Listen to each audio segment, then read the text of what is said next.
علامہ میر اسی کا رد فرمائیں گے. مطابق کیسے؟ محترض کہتا ہے کہ جناب والا جو امام صاحب نے کہا ہے نا کہ تصور حکم ضروری ہے، اس کا یہ مطلب نہیں ہے جو آپ سمجھ رہے ہیں تصور ایقا نہیں ہے، بلکہ تصور حکم ایک ہی چیز ہے.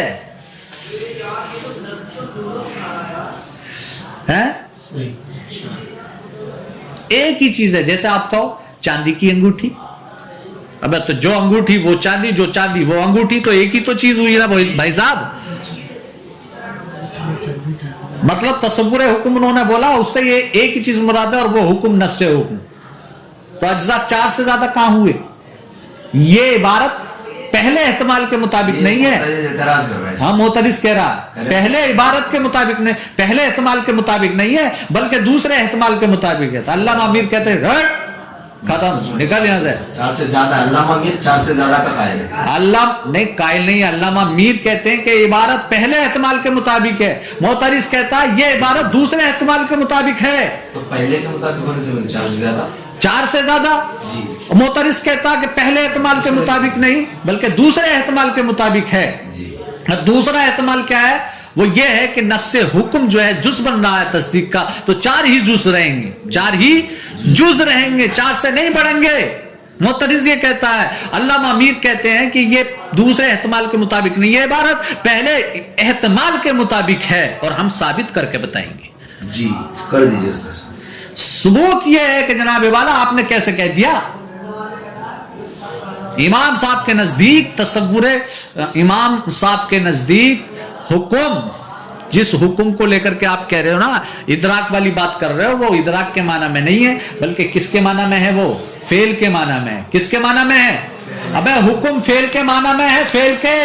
ابے تصور اور حکم، معترض کیا کہتا ہوں؟ تصور جو ہے وہ حکم ہے، ادراک. تصور یعنی ادراک اور حکم یعنی ادراک، تو ایک ہی چیز ہوا، ایک ہی چیز ہوا نا، ایک ہی چیز ہوا. علامہ امیر کہتے ہیں نہیں، امام صاحب کے نزدیک جو حکم ہے وہ فعل ہے، فعل. تو فعل اور تصور، انفعال اور فعل یہ دونوں کیا ہیں؟ جدا جدا ہے نا.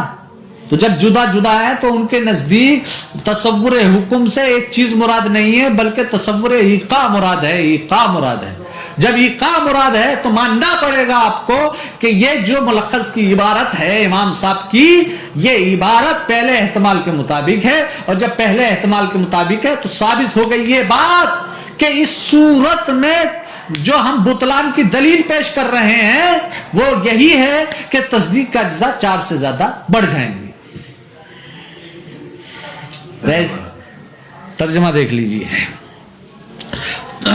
تو فرماتے ہیں کہ بھئی لا یقال، اعتراض نہ کیا جائے، لعل الامام کہ شاید امام نے کہ جعل الحکم، حکم کو بنایا بمعنی لیکا، حکم بمعنی ایقا کو کیا بنایا ہو؟ ادراک، ادراک ہے نا.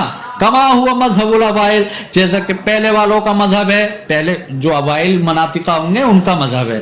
وسما، اور اس کا نام رکھ دیا ہو تصور. کیا نام رکھ دیا ہو؟ تصور. تو فدعا، دعویٰ کر دیا انہوں نے کہ ان کل تصدیق لا بد فی، کہ ہر تصدیق میں ضروری ہے من 3 تصورات، 3 تصورات کا ہونا. تصور المحکوم علیہ، محکوم علیہ کا تصور، وبی اور محکوم بھی کا تصور. والتصور، اور وہ تصور الذی هو الحکم، جو کہ حکم ہے، جو کہ تصور حکم کا معنی تصور الایقاع نہیں ہوگا بلکہ کیا ہوگا؟ وہ تصور جو تصور ہے یعنی حکم ہے. سمجھ میں آ گئی بات؟ ارے آئی بات سن میں؟ نہیں آئی؟ آ گئی تو بس چلو. وحینئذ فلا یتم ما ذکرہ الشارع، تو اس وقت پوری نہیں ہوگی وہ بات ما ذکرہ الشارع، جو جس بات کو شارع نے ذکر کیا تھا. فی عبارت الملخص، ملخص کی عبارت میں. ملخص کی عبارت میں کیا ذکر کیا شارع نے؟ اب یہی تو ذکر کیا تھا نا کہ تصدیق موقوف ہو جائے گی کس پر؟ تصور ایقاع پر. تو اب کہاں پوری ہوئی یہ بات؟ ارے پوری ہوئی کہیں نہیں ہوئی نا. تو سمجھتے کیوں نہیں ہو؟ میں چیخ چیخ کے سمجھا رہا ہوں تم کو.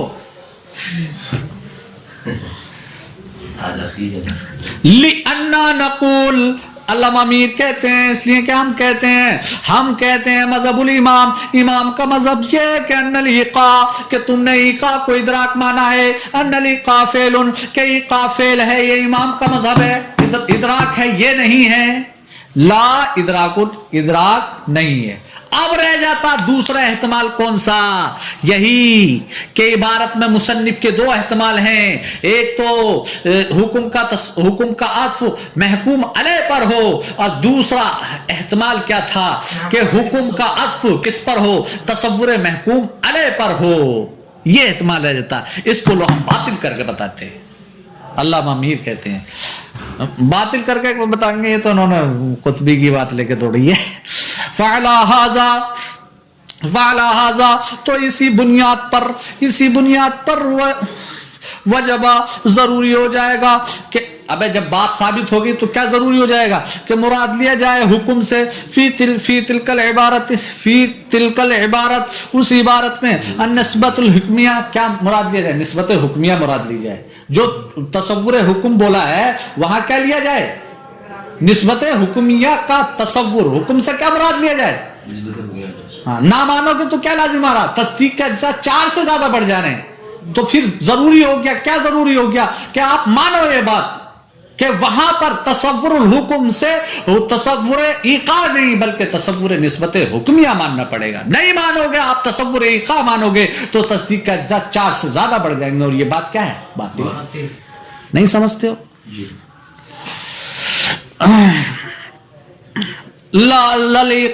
ایقاع، نہ کہ ایقاع اور انتزاع ہے نا، نہ کہ ایقاع اور انتزاع۔ اور اگر آپ ایقاع اور انتزاع مانیں گے تو کیا ہو جائے گا؟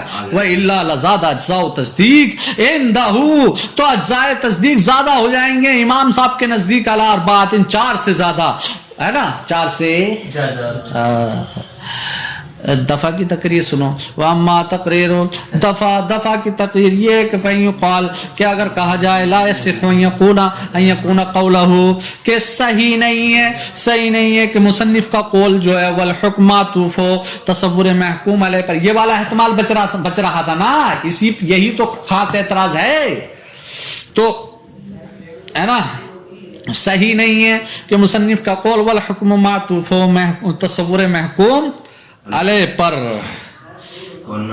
ہاں، ورنہ تو وَإِلَّا لَا وَجَبَ، ورنہ تو ضروری ہو جائے کہ ان یقولا کہ کہتے مصنف لامتناع الحکم من جہل احد هذین الامرین، کیا کہتے؟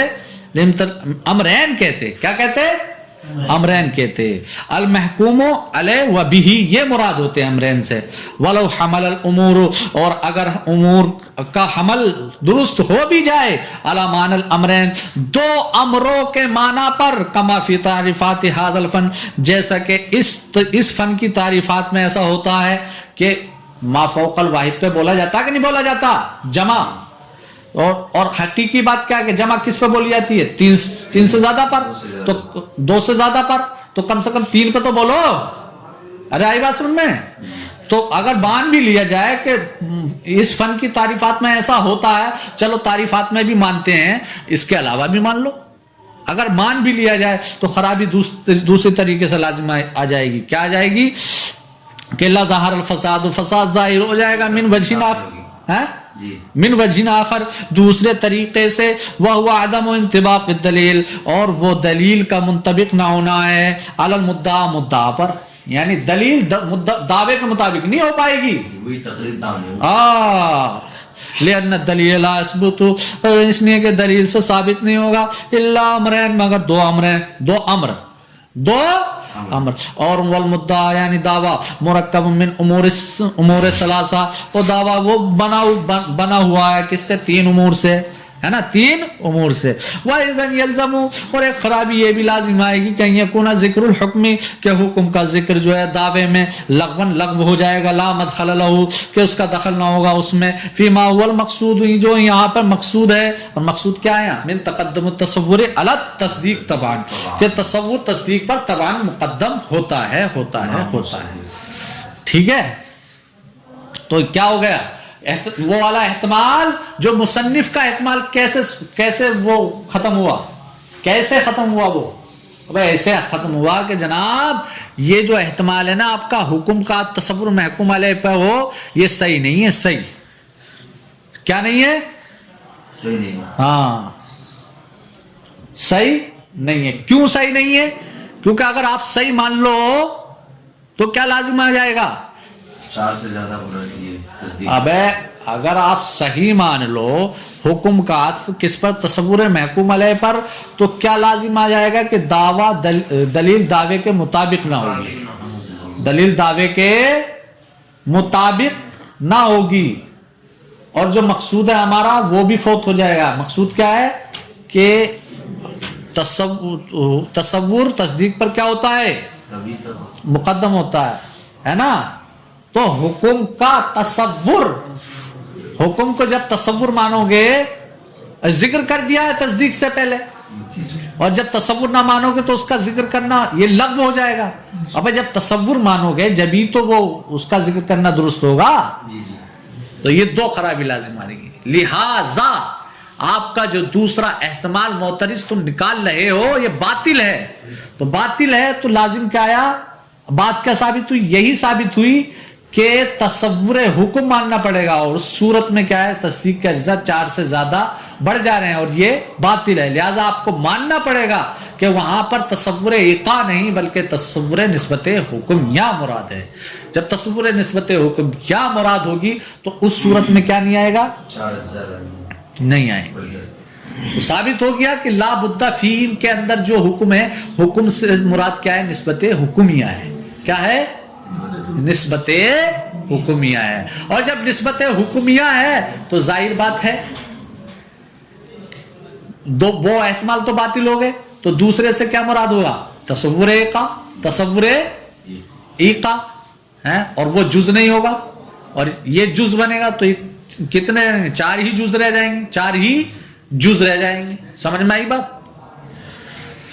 ارے آئی بات سمجھ میں؟ پچھلا پورا سمجھ میں آیا سبق آپ کے؟ آج تو میں پورا ماشاءاللہ.